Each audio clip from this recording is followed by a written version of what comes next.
하나님의 손이란 제목을 가지고 전도서 9장 1절부터 5절까지의 말씀을 좀 살펴봤으면 좋겠습니다. 오늘날 우리 사회를 가장 잘 표현한 단어 중에 하나는 아마 이 불확실성의 시대라는 표현이 아닐까 싶습니다. 사실 오늘날 우리 사회는 예측하기가 참 어려운 사회죠. 왜냐하면 그만큼 변화가 빨리 일어나고 변화의 양상도 다양하게 일어나게 됩니다. 그래서 어떤 기사에 보니까 그렇게 되어 있더라고요. 코로나가 우리 사회를 10년을 앞당겼다. 그래서 2030년에 일어날 일들을 2020년에 일어나겠다라고 이야기하더라고요.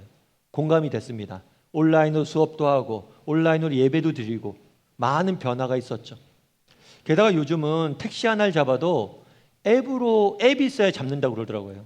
그래서 아시는 권사님의 어머니께서 택시 좀 잡아달라고 부탁을 했나 봐요.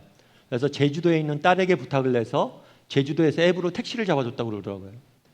사실 요즘은 택시 하나 잡으려고 해도 택시 정류장에 서 있어도 잡히지 않습니다. 앱으로 잡아야 되고. 앞으로 5년 뒤에 10년 뒤에 우리 사회가 어떻게 변하게 될까? 우리 중에 정말 10년 뒤에 우리 사회가 이렇게 변하게 될 것이다 라고 예측할 수 있는 사람은 없을 거예요. 굉장히 오늘날 우리 사회는 불확실성의 시대에 우리는 살고 있는 거죠. 게다가 최근에는 인플레이션도 심해지고 경제 침체도 같이 오면서 굉장히 경제 위기라고 이야기합니다. 앞으로 우리나라 사회가 어떻게 될지 아무도 모르겠다라고 이야기를 해요. 여러모로 정말 많은 것들이 불확실한 사회 속에서, 시대 속에서 우리는 살아가요. 그런데 이것이 오늘만의 문제가 아니라 늘 그런 얘기를 들었던 것 같아요. 우리 사회는 불확실하다. 그렇다면 이 불확실한 시대, 불확실한 사회 속에서 우리는 어떻게 살아갈 수 있을까요? 이 부분에 대해서 여러분과 몇 가지 이야기를 좀 나눠봤으면 좋겠습니다. 먼저 1절 말씀 같이 한번 읽어볼까요? 같이 읽도록 하겠습니다. 이 모든 것을 내가 마음에 두고 이 모든 것을 살펴본즉 의인들이나 지혜자들이나 그들의 행위나 모두 다 하나님의 손 안에 있으니 사랑을 받았는지 믿음을 받을는지 사람이 알지 못하는 것은 모두 그들의 미래의 일들이니라. 오늘 이 전도서를 쓴 솔로몬은 본문에서 무엇을 얘기하냐면 인간의 한계에 대해서 이야기를 해요. 특별히 인간 지혜의 한계에 대해서 이야기합니다. 사실 솔로몬은 지혜의 상징으로 알려져 있는 왕이에요. 굉장히 똑똑한 왕이었어요. 근데 솔로몬 왕이 뭐라고 이야기하냐면 우리 인간의 지혜는 한계가 있다는 거예요. 특별히 뭐에 대해서 한계가 있어요? 내일 무슨 일이 일어날지 모른다는 거예요. 여러분, 우리 중에 정말 내일 무슨 일이 일어날지 알 수 있는 사람이 있을까요? 연초가 되면 올해 이런저런 일이 있을 것이다 이런 예측들이 있습니다. 그런데 그 예측이 6개월이 지났는데 맞은 게 있을까요? 올 연초에 우크라이나의 전쟁이 일어날지, 경제가 이렇게 어려워질지 예측한 사람이 몇이나 될까요? 장밋빛 그림을 그리고 올해를 시작하지 않았습니까? 뿐만 아니죠. 우리가 이제 코로나가 어느 정도 잠잠해져서 우리는 마스크도 실외에서 벗고 다니고 이렇게 모여서 예배도 드립니다. 그런데 언제 다시 코로나가 창궐하게 될지 어떻게 알아요? 코로나가 언제 끝날지 어떻게 합니까? 다시 여름이 지나면 우리가 다시 마스크를 쓰고 과거로 돌아가게 될지 우리는 알 수가 없어요. 전 대학교 때 신문방송학을 전공을 했습니다. 신문방송학을 전공했는데 신문방송 전공할 때 교수님이 그런 얘기를 하더라고요. 교수님이 학교 다닐 때는 신문방송학과에서 공부 잘하고 열심히 하는 친구들은 주로 대기업 홍보실에 취직을 하거나 아니면 유학을 갔대요. 그런데 공부 열심히 좀 안 하고 의식 있는 친구들은 신문사 기자가 됐대요. 그리고 공부 좀 안 하고 노는 걸 좋아하는 친구들은 방송국에 갔대요. 그런데 10년이 지나 보니까 정말 방송국과 신문사에 갔던 사람들이 훨씬 더 잘 산다는 거예요. 그러면서 알 수가 없다고, 세상은. 맞는 얘기죠. 여러분 지금 뜨고 있는 직업들, 뜨고 있는 전공들, 지금 이것이 좋다, 이것이 핫하다. 그것이 10년 뒤에도 여전히 핫할까요? 여전히 좋을까요? 알 수 없어요. 어디를 가야 된다, 무엇을 선택해야 된다, 이것이 좋다. 많은 사람들이 정보를 쏟아내지만 알지도 못하고 하는 이야기들이에요. 어떻게 우리가 10년 뒤에 어떤 일이 일어날지 어떻게 합니까? 여러분, 우리가 이 땅을 살다 보면 불안과 염려와 두려움에 사로잡힐 때가 있어요. 사실 인생 살면서 불안과 염려, 걱정이 없는 사람이 없죠. 그런데 우리가 하는 불안과 염려와 걱정의 대부분은 무엇에 대한 일이에요? 미래에 대한 일이에요. 내일 어떻게 될지 어떤 일을 할지 알지 못해서 염려하고 걱정하는 거예요. 내일도 여전히 내가 건강할까? 우리 직장은 앞으로 계속해서 전망이 있을까? 우리 자녀들은 앞으로 어떻게 살아가게 될까? 내일에 대해서 우리가 늘 염려하고 걱정하고 근심합니다. 아니, 우리의 염려와 걱정과 근심의 대부분의 내용들은 내일 무슨 일이 일어날지에 대한 거예요. 달리 말하면 우리가 염려하고 걱정하는 이유는 무엇입니까? 내일 무슨 일이 일어날지 알지 못하기 때문이에요. 미래에 어떤 일이 일어날지 알지 못하기 때문이에요. 그것에 인간의 고민과 한계와 또 인간의 고뇌가 있는 거예요. 내일 무슨 일이 일어날지 모른다는 거예요. 그렇다면 내일 무슨 일이 일어날지 모르는 이 인간의 한계에 대한 하나님의 대안은 뭐냐는 거예요. 솔로몬 기자가, 전도서 기자가 발견한 대안은 뭐예요? 오늘 본문에 이렇게 되어 있습니다. 모든 것이 모두 다 하나님의 손 안에 있다. 하나님의 손, 이것이 바로 전도서 기자가 찾은 대안이에요. 코리 된 분 여사라는 분이 계세요. 이분이 책에서 어떤 표현을 썼냐면 이런 표현을 썼어요. 우리의 알 수 없는 미래를 우리가 알고 있는 하나님께 맡기는 것을 두려워하지 말라. 우리가 알 수 없는 미래를 우리가 알고 있는 하나님께 맡기는 것을 두려워하지 말라. 무슨 말일까요? 코리 된 분 여사는 2차 세계대전 당시에 유대인들을 숨겨줬어요.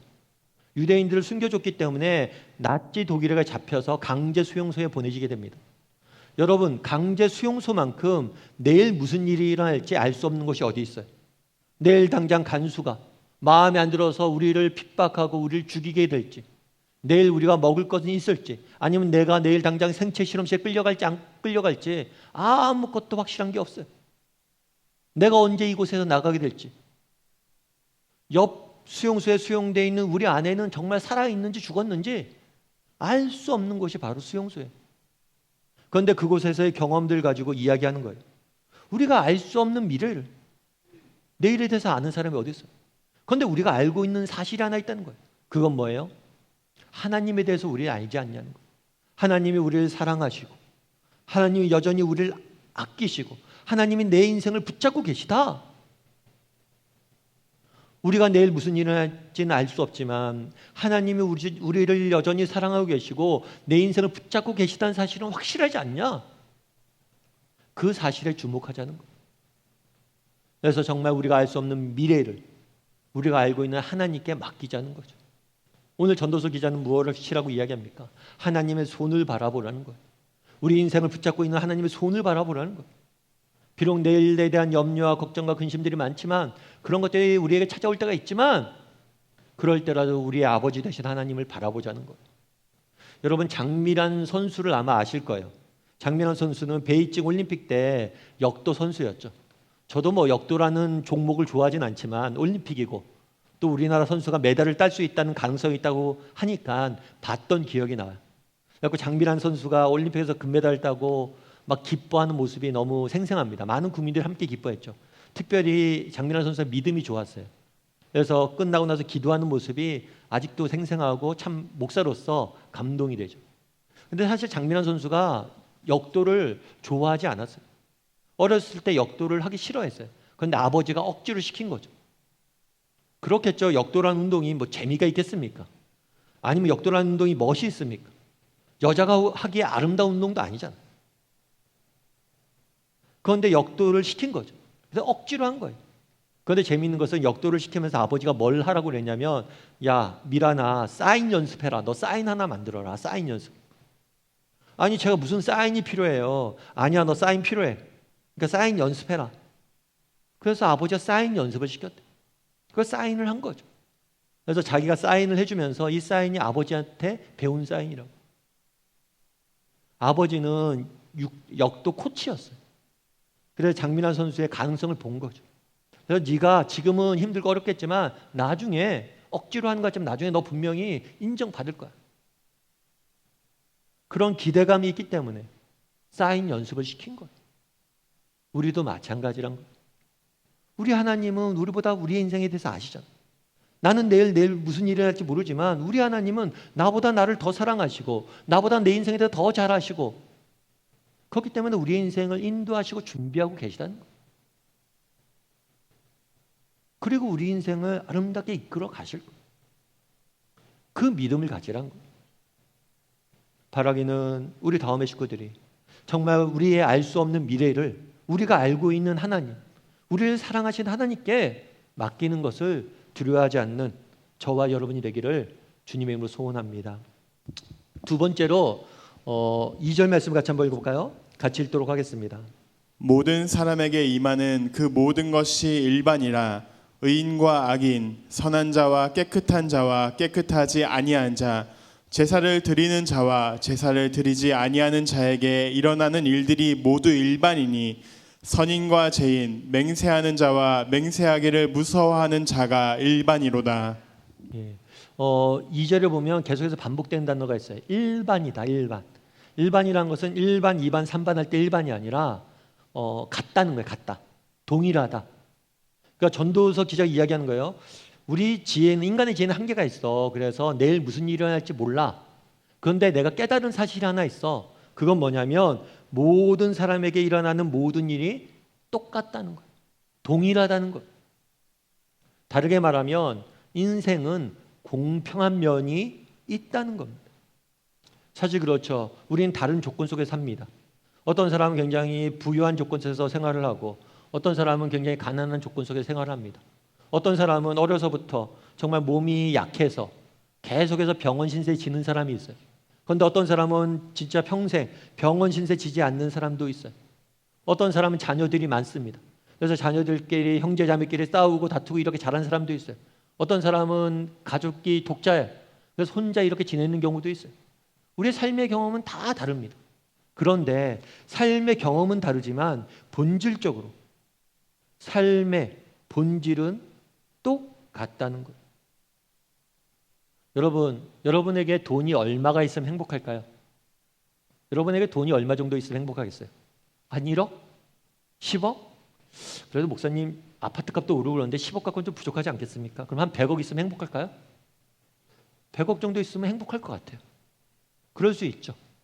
그런데 예전에 어떤 기사에 그런 일이 한 번 있었어요. 어떤 일이 있었냐면 우리나라 재벌 총수가 자살한 사건이 한 번 있었어요. 뭐 사업이 좀 안 됐고 여러 가지 문제들이 있었겠죠. 그래서 자살했던 것 같아요.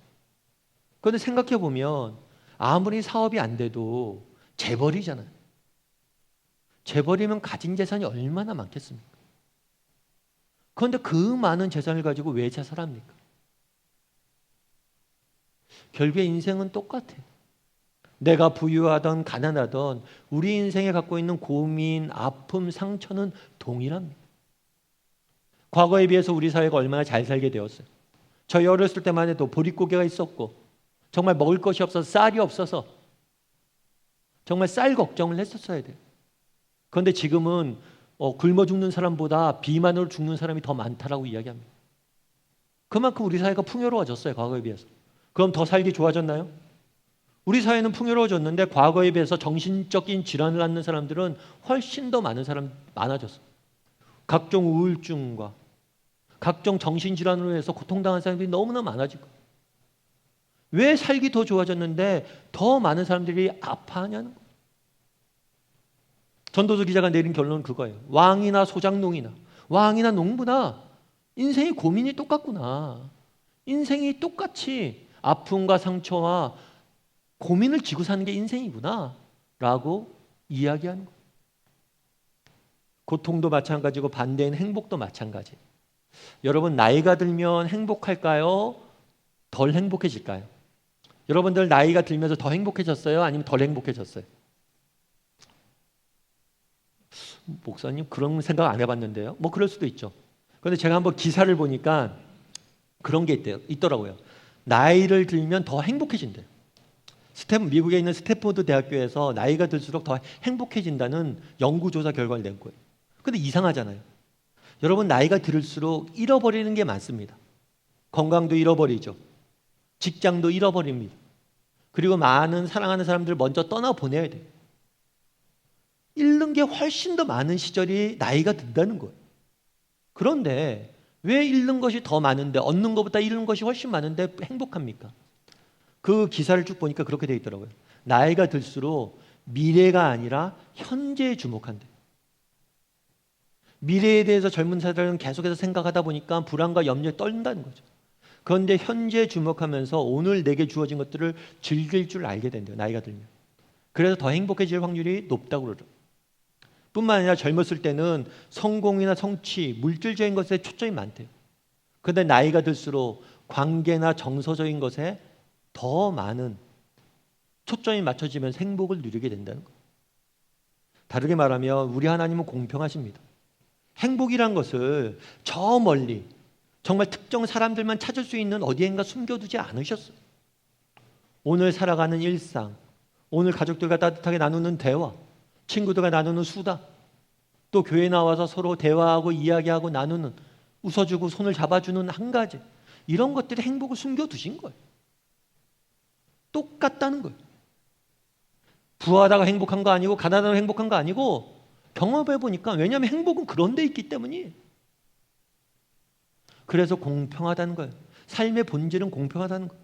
우리가 느끼는 아픔도 공평하고 우리가 느끼는 정말 기쁨도 공평하다는 거예요. 뿐만 아니라 우리 하나님께서는 정말 우리 인생에 정말 공평하게 우리 인생을 다루세요.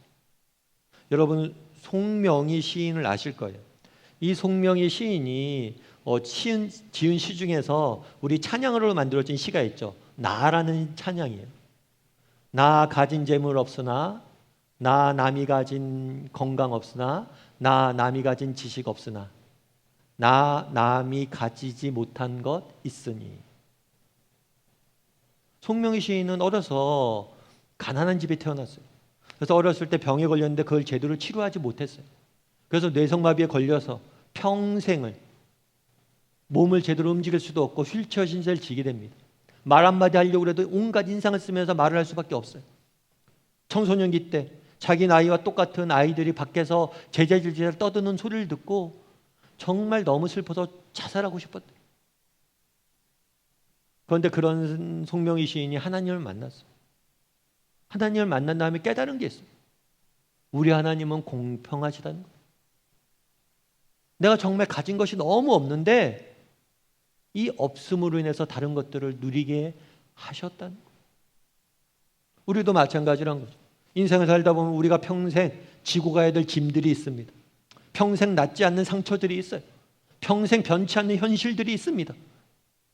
그런 것만 보면 하나님이 불공정한 것처럼 보여요. 불공평한 것처럼 보여요.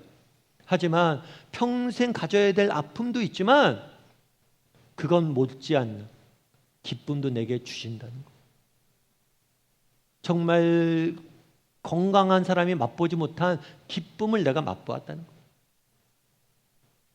바라기는 우리 다음의 식구들이 정말 우리 인생에 이 공평하신 하나님에 대해서 바라봤으면 좋겠어요. 정말 우리 인생의 기쁨이 정말 먼 곳에 숨겨져 있지 않습니다. 내 삶의 작은 일상 속에 숨겨져 있음을 알고 그것들을 발견하고 그 기쁨을 누릴 줄 아는 사람이 되었으면 좋겠어요. 그리고 또 인생의 무게가 있을 때 정말 이 무게가 무겁지만 하나님께서 이 무거운 무게 못지않는 기쁨을 내 인생에 반드시 허락하실 것이다. 이런 믿음을 가지고 살아갈 수 있는 사람이 되었으면 좋겠어요. 그랬을 때 하나님께서 우리 인생을 아름답게 빚어가실 것입니다. 3절 말씀을 마지막으로 한번 읽어볼까요? 같이 읽도록 하겠습니다. 모든 사람의 결국은 일반이라. 이것은 해 아래에서 행해지는 모든 일 중에 악한 것이니 곧 인생의 마음에는 악이 가득하여 그들의 평생에 미친 마음을 품고 있다가 후에는 죽은 자들에게로 돌아가는 것이라. 네, 전도서 기자가 이렇게 이야기하는 거예요. 뭐라고 이야기하냐면 내 미래에 어떤 일이 일어날지 우리는 알지 못한다. 그런데 내가 살펴보니까 확실한 것이 하나 있다. 그건 공평한 거다. 정말 무엇인가 빼앗겼다고 슬퍼하지 마라. 왜냐하면 얻는 것이 있을 것이다 분명히. 그리고 인생의 참된 행복과 기쁨은 먼 곳에 있지 않다. 가까운 곳에 흔하게 숨겨뒀다. 그러면서 마지막으로 이런 이야기를 하는 거예요. 그런데 모든 사람 또 한 가지 공평한 게 있다. 그건 뭐냐면 모든 사람의 결국이 일반이다. 다르게 말하면 이 결국은 마지막. 모든 사람의 마지막이 동등하다는 거예요. 그럼 모든 사람의 마지막은 어떻게 돼요? 다 죽는다는 거예요. 인간은 모두 죽는다는 것. 여러분 어떠세요? 여러분들은 사람이 죽는다는 것을 믿으세요? 모든 사람이 죽는다고 생각하세요? 그렇게 생각 안 하기도 힘들죠. 모든 사람이 죽는다고 다 생각합니다. 그런데 어떤 철학자가, 그리스 철학자가 그런 얘기를 썼더라고요. 뭐라고 썼냐면, 인간은 자신 외에 모든 사람이 죽는다고 생각한다. 인간은 모든 사람이 죽는다는 걸 안 돼요. 하지만 자신을 빼고 모두 죽는다고 생각한대요. 무슨 얘기냐면 자신이 죽는다는 것 사실을 진지하게 받아들이는 사람은 없다는 거예요. 진짜 내가 죽는다는 사실을 진지하게 받아들인다면 이렇게 살 수 없다는 거죠. 참 이 그리스 철학자의 이야기가 공감이 됐어요. 여러분 정말 우리가 죽는다는 사실을 여러분 진지하게 받아들입니까? 정말 내가 죽는다는 사실에서 분명히 알고 있냐는 거예요. 그런데 많은 사람들이 이 사실을 진지하게 받아들이지 못한다는 거예요. 최근에 어떤 집사님을 만났어요. 집사님 만났는데 그러더라고요. 목사님, 노후 준비 좀 하셨어요? 그래갖고 노후 준비는 왜 갑자기요? 목사님 제가 보니까 지금 암도 이렇게 잡힐 것 같고 이렇게 보면 우리 잘못하면 저희들 100세까지 살아야 됩니다. 100세까지 살아야 되니까 평균 수명이 20, 30년 길어진다는 거죠. 그래서 퇴직 이후에 살아야 될 시간들이 많으니까 노후 준비를 하라고. 아 그래요 집사님? 또 그분이 이제 의사 선생님이니까 저도 의사 선생님이 그렇다면 그런 거죠. 그래서 그런 생각이 들어서 노후 준비를 해야 되구나. 여러분들도 노후 준비 잘하기 바랍니다. 그래서 제가 검색을 해봤어요. 노후 준비 그럼 언제부터 해야 될까? 구글에 검색을 해봤습니다. 검색을 해보니까 누가 조사를 했더라고요. 노후 준비 언제부터 하냐? 우리 국민들에게 조사를 해봤어요. 노후 준비 언제부터 하면 좋습니까? 그랬더니 뭐라고 나왔냐면 42%가 30대부터 해야 된다고. 42%가 30대부터 해야 된다고. 물론 30대부터 할 수가 없죠. 뭐 지금 당장 먹고 살기도 바쁜데 여력도 없고 또 너무 먼 미래를 준비하다가 현재를 즐기지 못할 수도 있고 아무튼 그런데 많은 사람들이 언제부터 준비한다고 30대부터 준비한다고 그러고 준비해야 된다고 느낀다고 그러고 참 그것도 공감이 됐어요. 그런데 그런 생각이 들었어요. 여러분 노후 준비 잘하세요. 그런데 그 생각이 뭐냐면 여러분 우리가 20년을 더 산다고 그럽니다. 20년을 더 산다고 그러니까 그 20년을 위해서 언제부터 준비해요? 30대부터 준비해야 된다는 거예요. 그런데 20년 더 살기 위해서 30대부터 준비하는데 영혼은 그럼 어떡합니까? 20년 더 살기 위해서 30대부터 준비한다면 영원한 삶을 위해서는 언제부터 준비해야 돼요? 죽음 이후에 기다리는 영원한 삶을 위해서 여러분들은 언제부터 준비하고 있어요? 언젠가 우리가 죽을 것이고 그 위에 영원한 삶이 기다리는데 그것은 언제부터 준비해야 되나요? 정말 20년 살기 위해서 30대부터 준비해야 된다면 영원한 삶을 위해서는 태어나자마자 준비해야 되는 거예요. 그런데 영원한 삶을 위해서 우리 준비하나요? 여러분 정말 영원한 삶을 위한 준비가 됐습니까? 정말 노후를 위해서 앞으로 더 살게 될 20년을 위해서 그렇게 열심히 준비하면서 정말 영원히 살 그 사람을 위해서 우리가 얼마나 준비하고 있냐는 거예요. 저는 개척하기 전에 옥하는 목사님 모시고 오랫동안 사역을 했습니다. 근데 제가 사역할 때는 이제 옥하는 목사님의 전성기, 사역의 전성기가 아니라 마지막 노년의 사역을 정리하는 시기에 같이 사역을 했어요. 그래서 저는 옥 목사님이 돌아가신 것도 봤고 돌아가신 과정도 다 경험을 했습니다. 마지막에 폐암에 걸려서 수술을 받으시고 병원에서 몇 달 동안 고생하시는 것도 다 봤어요. 그런데 이제 목사님이 서울대병원에서 이렇게 마지막에 병원에 계속해서 계시면서 투병 생활을 하셨는데 어느 날 아침에 연락이 왔어요. 목사님 돌아가셨다고. 그래서 돌아가셔서 이제 빠르게 서울대병원으로 갔죠. 장례식장으로. 그래서 그전엔 빈소가 꾸며지기 전이에요. 외부에 알리기 전이에요. 그래서 저희끼리 교육자끼리 모여서 예배 드렸습니다. 그때 예배 드릴 때 사모님이 나오셨어요. 옥 목사님 사모님. 사실 이후에 옥 목사님 장례 때 예배가 굉장히 많았어요. 근데 사모님이 공식적으로 어떤 말씀도 안 하셨어요. 그런데 처음에 우리끼리 모였으니까 우리 식구끼리 모였으니까 자기가 한마디 하고 싶다고 말씀하셨어요. 어떤 말씀하셨냐면 옥 목사님과 마지막에 두 분이 같이 병원에 있을 시간이 많았어요. 투병생활 하시면서. 근데 옥 목사님 늘 하셨던 얘기가 있대요. 그건 뭐냐면 야 옥하님이라는 사람이 과대평가돼서 너무 걱정이다. 내가 하늘나라에 가면 상급이 적을까 걱정이다. 이 말씀을 계속 하셨대요. 참 그 얘기 들으면서 제가 옥 목사님 굉장히 존경하게 됐죠. 다시 한번. 참 겸손하신 분이시다. 그런데 옥 목사님 말씀이 맞아요. 세상이 보기에 목사고, 세상이 보기에 대형교회 목사고, 세상이 보기에 뭐고, 이런 건 중요한 문제 아니에요. 정말 하나님 앞에서 내가 어떤 존재인지. 어쩌면 옥 목사님 말씀처럼 옥 목사님이나 저 오지에서 선교하는 선교사님이 더 큰 상급을 받을 수 있어요. 저도 마찬가지죠. 제가 목사지만 저보다 정말 이름도 없이 빛도 없이 교회를 위해서 수고하는 우리 집사님들, 권사님들, 형제님들이 훨씬 더 큰 상급 받을 수 있어요. 그런데 제가 또 한 가지 든 생각이 뭐였냐면, 목사님은 고민하시는구나. 뭘 고민해요? 영원한 삶을 준비하는 거죠. 영원한 나라에 들어왔을 때 하나님이 나를 칭찬하실까? 난 칭찬받을 수 있을까? 그걸 고민하면서 사는 거. 영원한 삶을 준비하신 거죠. 여러분, 우리는 어때요? 정말 영원한 삶을 준비하고 있습니까? 그 나라에 들어갔을 때 하나님이 여러분에게 칭찬할 만한 무엇 하나가 있습니까? 정말 그것 하나 없이, 무엇 하나가 없이 그냥 이렇게 살아도 돼요? 노후를 준비하자고 합니다. 준비해야 됩니다. 그런데 우리는 더 열심히 영원한 삶을 준비해야 돼요. 그 나라에 갔을 때 정말 하나님이 우리를 보시고 정말 주실 칭찬 한마디, 정말 그거 하나를 정말 받을 수 있는 사람이 돼야 돼요. 물론 저희 교회 오신 분들은 이렇게 그런 칭찬을 받을 만하다고 저는 생각합니다. 왜냐하면 저희 이제 같이 사역하는 우리 동역자들과 이런저런 얘기하다가 그래도 다른 나머지는 모르겠고 내가 잘 살았는지 못 살았는지 모르겠고 그래도 하나님 나라를 위해서 교회 하나 개척했다. 야, 우리 같이 교회 하나 개척해서 열심히 섬겼잖아. 그거 하나 있으면 되지 않겠냐? 그런 얘기했는데 저희 교회 개척교회에 오셔서 정말 열심히 섬겨주시고 봉사해 주신 것 그거 하나 칭찬해 주실 거예요, 하나님. 그런데 여러분 정말 우리 준비합시다. 정말 언젠가 하나님 나라를 가야 돼. 아니, 영원한 삶이 있잖아요. 20년 살기 위해서 이렇게 준비하는데 영원한 삶을 위해서 우리가 얼마나 준비해야겠어요.